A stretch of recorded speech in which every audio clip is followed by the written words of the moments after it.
Lubbock Cooper ISD Reading Grade 8, Unit 2A, Analyzing Literary Nonfiction and Poetry. Number 1. Through his experiences at the Navajo Reservation, the author gained A. Respect from the elders, B. Acceptance into a small community, C. An appreciation for another culture, D. The ability to rely on nature for survival. Number 2.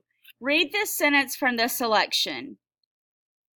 It is like Cayente was in my earliest time on the reservation, so remote as to be almost legendary in my mind.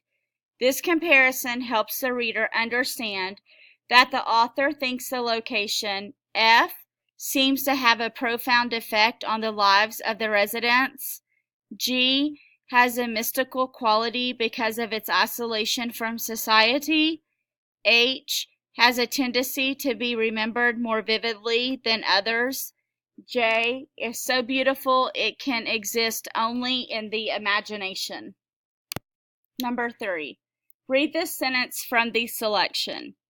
Or perhaps she saw, in a way that we could not, that the photograph misrepresented her in some crucial respect, that in its dim, mechanical eye, it had failed to see into her real being. Which of these is the author suggesting in this sentence? A.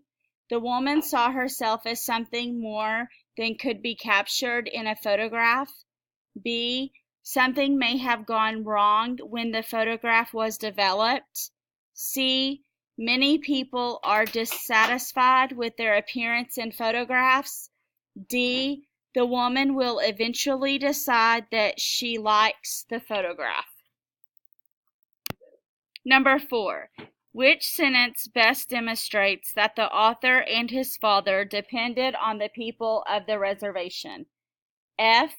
It is a beautiful language, intricate and full of subtlety, and very difficult to learn.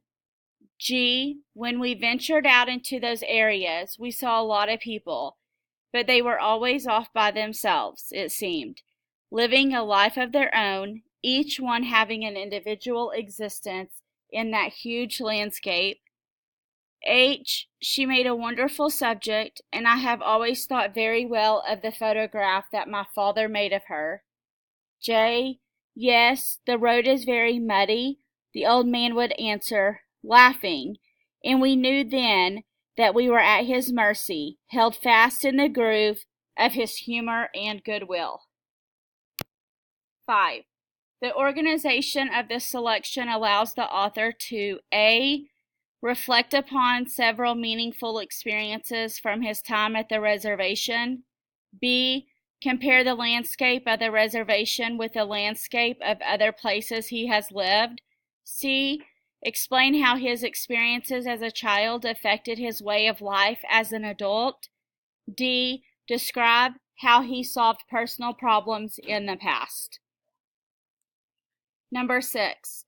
Why does the author compare his experience to that of a hawk or an eagle in paragraph 7? F. To emphasize that a person's view of the landscape is incomplete. G. To demonstrate that he is confident in his abilities as a pilot. H. To reveal his desire to spend more time in nature. J. To show that he feels more comfortable in the air than on the ground. Number 7. Which words from the poem show that the speaker is unsympathetic to the dog's wish? A. Linked the paired gates. B. Pastures high fence. C. The lots of desire.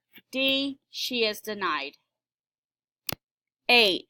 In the first stanza, the poet uses the words over the years and from thousands of walks to F.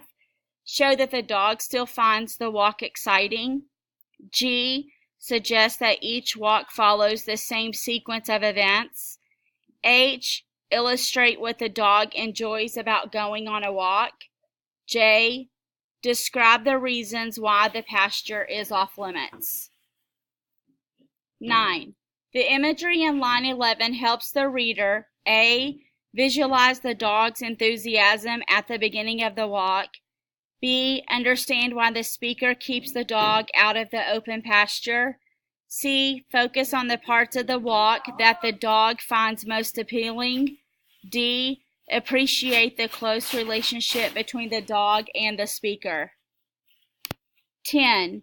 In contrast to line 10, the last line of the poem shows that the dog now feels F.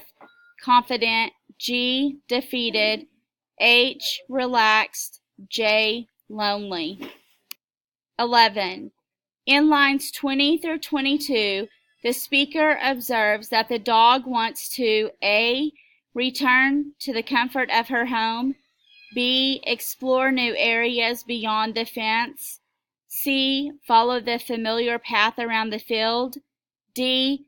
Take breaks during the walk with the speaker.